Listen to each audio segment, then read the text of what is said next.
What is up, farming family? How y'all doing today? Today, we are talking about the Vatic Saga Bloom.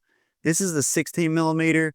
They'll have a 14 millimeter coming out in March. So if you want something a little bit, poppier, that's a little bit less forgiving than the 16 millimeter, I would wait and get the 14 millimeter. I do have a discount code with this company for 10% off. It's R Hopkins 10.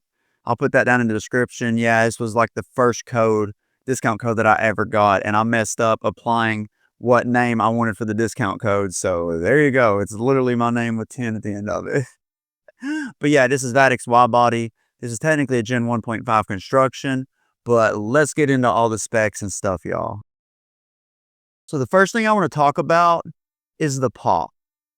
Okay, it is a less poppier paddle than the Fat Boy and the Neonic Flare Prime X. It definitely does not have the pop that those two paddles have. It does have more pop though than like the Volair Mach 2 Forza, the Pickle Hurricane Tower Pro, the Pickle Hurricane paddle. I just completely butchered that name, I'm pretty sure. But the thing it would be most comparative to would be the Chorus Shapeshifter SX. This does have a tad bit more pop than it, but it's not a crazy amount difference. And when it came to the power, it leads a little bit more towards the power than it does pop. It does have more power than the Apollo, the Volair Mach 2 Forza, the Pickle Hurricane Tower Pro, the Groove and Laser 16, and paddles, like that.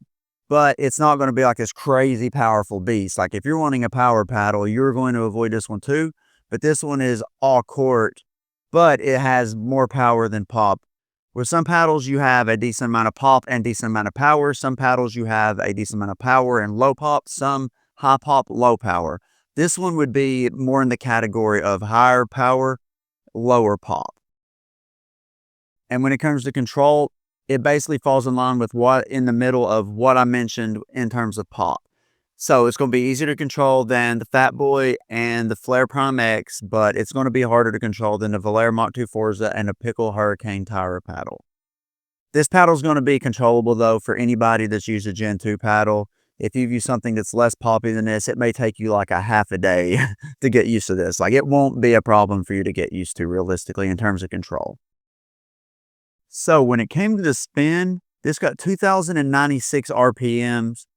Like I say in every video, I'm literally just a parrot at this point. Anything above 1,850 RPMs is going to do what you want to do in terms of, your slices, your top spin and stuff when it comes to doing your drops and drives.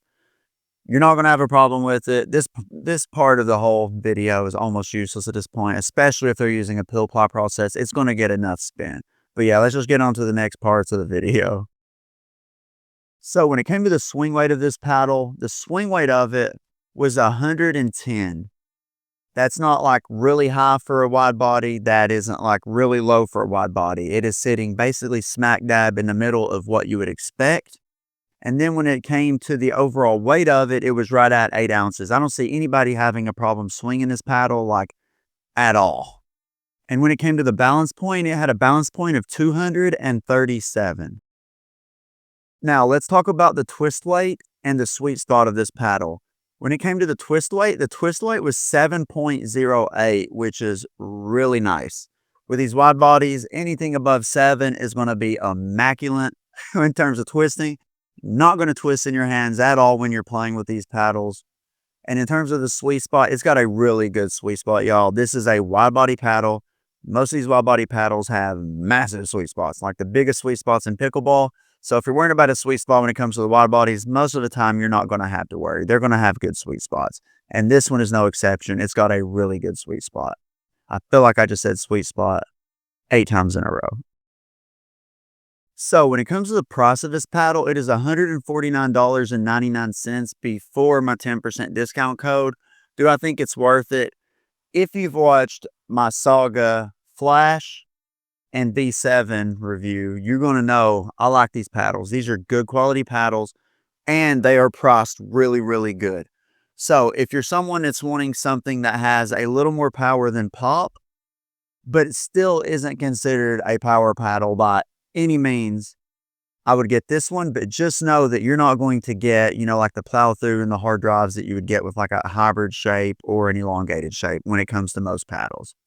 But overall, it's just a really good balanced all court paddle that you're going to get, and it's not going to cause you to go crazy and be overly aggressive like, these Gen 3 paddles do. Because let's be real, if I get out on the court and I have a Gen 3 paddle, I have a tendency to be way over aggressive, like ridiculously. This one doesn't do that. You want to stay consistent. It allows you to do your blocks, your resets and stuff perfectly fine and be able to dink in a controllable manner without having to be worrying like, okay, this shot's going to pop up. I might pop this shot up. It's not going to happen. But yeah, I hope you enjoyed this review. Until next time, stay safe. Have a good day. Drink plenty of water. Peace, y'all.